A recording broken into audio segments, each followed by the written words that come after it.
Ei, pessoal, dando continuidade à nossa resolução, agora nós vamos corrigir a atividade avaliativa 1, que foi sobre mais ou menos lei de Ohm, primeira e segunda lei, associação de resistores, tá bom? Então vamos lá. Número 1 falava o seguinte: através da segunda lei de Ohm, o que é possível calcular? As cargas elétricas, letra A, B, a resistência, C, uma resistividade, letra D, a corrente. Bom, a segunda lei de Ohm, ela está falando diretamente sobre a questão da resistividade do material, né? A resistividade do condutor, do material ali aplicado. Então, a segunda lei de Ohm, ela fala sobre a resistividade, resposta certa, letra C. Número 2. A capacitância representa uma razão entre. Bom, a gente acabou de corrigir a aula de capacitores da lista de exercício, né? Onde a gente falava que a capacitância, ela é uma relação entre quem? Entre a carga elétrica, que está sendo ali aplicada no capacitor, e a tensão. Então, carga elétrica dividida por tensão. Então, letra A, tensão e corrente? Não. Letra B, resistência e corrente? Não. Letra C, carga e tensão. Resposta certa, letra C. A carga dividido pela tensão. Capacitância é igual a carga elétrica total, dividido pela tensão que está sendo aplicada no capacitor. Número 3. Capacitores são dispositivos eletrônicos capazes de produzir cargas elétricas. Justifique sua resposta. A, verdade. B, falso. Resposta, falso. Por que falso? Porque olha a afirmativa. Capacitores são dispositivos eletrônicos capazes de produzir cargas elétricas. Capacitores, eles não produzem a carga elétrica. Eles vão fazer o quê? Armazenar carga elétrica. Então, a partir do momento que você tem uma diferença de potencial, uma tensão sendo aplicada, que aí nós vamos gerar um campo elétrico, a gente vai produzir uma polarização de cargas, nós estamos trabalhando as cargas aqui à medida disso, e aí a gente vai estar armazenando, vai estar fazendo o processo de armazenagem de carga, e não de produção em si. A produção de cargas elétricas não é parte do capacitor, beleza? Então, resposta certa, B, falso. Número 4 fala o seguinte: na associação de resistores em paralelo, a resistência equivalente será sempre menor que o valor do menor resistor de associação. Justifique sua resposta, verdade ou falso?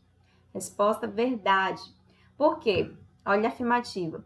A associação de resistores em paralelo.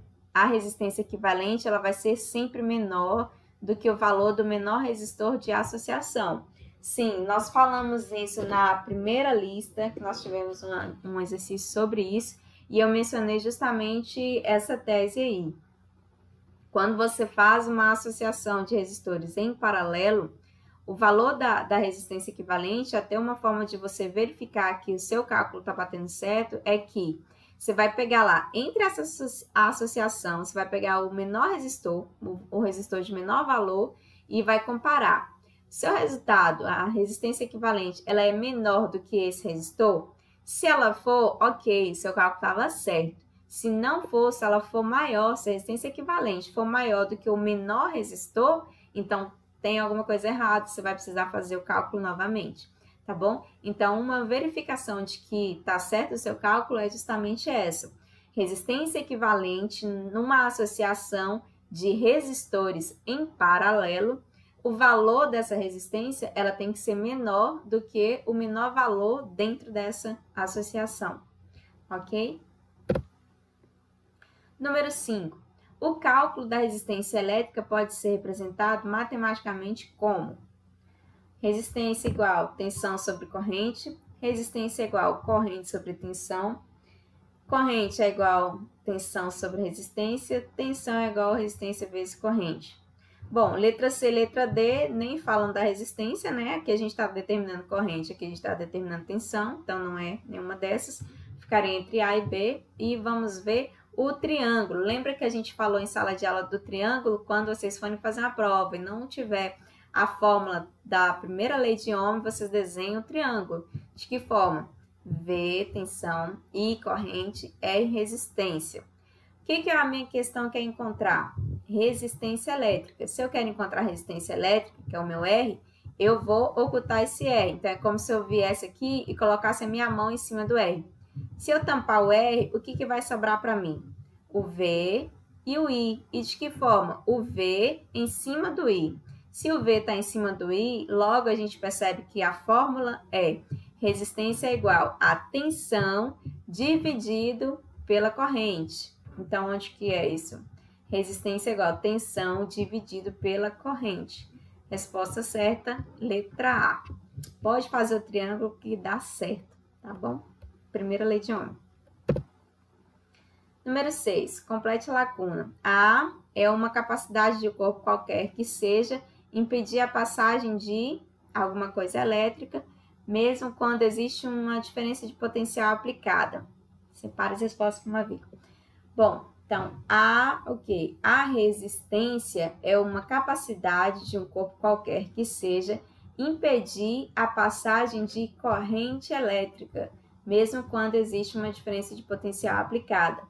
Então, mesmo que tenha uma tensão que está direcionando meu fluxo de corrente, que está gerando meu fluxo de elétron, que está gerando uma corrente elétrica, a resistência é a capacidade que um corpo tem de impedir, de limitar, de bloquear, né, de reduzir a passagem de corrente elétrica.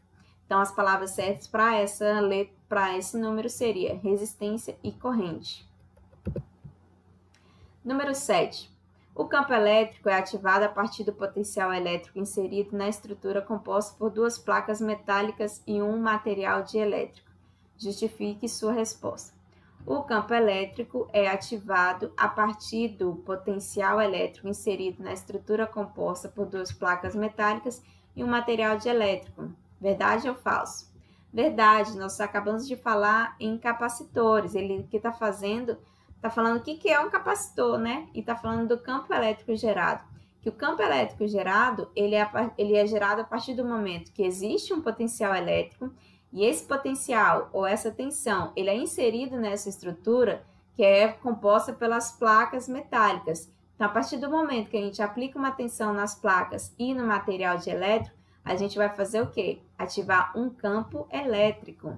Essa resposta está certa. Número 8. A corrente elétrica é o fluxo ordenado de portadoras de carga elétrica ou deslocamento de cargas dentro de um condutor, quando existe uma diferença de potencial elétrico entre as extremidades. Quais são essas cargas? Cargas elétricas, prótons, nêutrons, elétrons. A corrente elétrica é o fluxo ordenado de quem? De elétrons. Então, resposta letra D.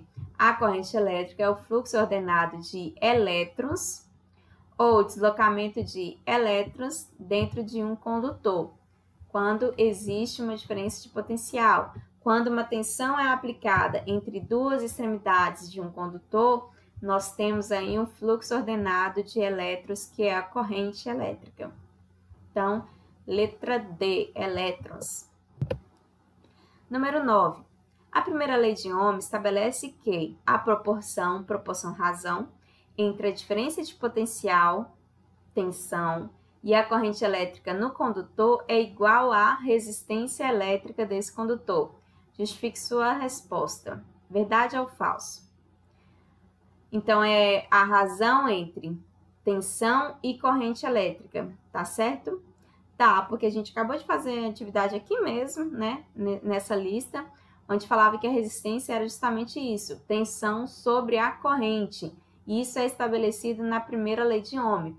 A diferença de potencial, tensão, sobre a corrente elétrica vai nos garantir o quê? A resistência elétrica. A gente trabalha essas três grandezas na lei de Ohm, né? Tensão, corrente e resistência. Há uma proporcionalidade entre elas. De que forma? Diferença de potencial e corrente elétrica, a gente garante a resistência elétrica nesse condutor, tá bom? E, por fim, complete. Na associação a tensão é a mesma em todos os resistores. Qual é o tipo de associação de resistores que a gente tem a mesma corrente em todos os ramos, em todos os resistores, na associação em paralelo. Na associação em paralelo, quando a gente coloca uma associação em paralelo de resistores, nós estamos aplicando aí a mesma corrente. O que vai alterar? Vai alterar na associação em paralelo, nós estamos aplicando a mesma tensão. O que vai alterar é a corrente, porque cada resistor agora vai ter uma passagem de corrente, um valor diferente aí, que ao final essas correntes vão se somar à corrente inicial da fonte. Mas, em tese, a corrente ela vai alterar, né, em cada ramo, em cada resistor, e a tensão ela vai se manter a mesma em todos os ramos, em todos os resistores, beleza? Então, essa era a nossa atividade avaliativa, muito fácil, muito tranquila, né? Então, fica aí registrado nossa resolução.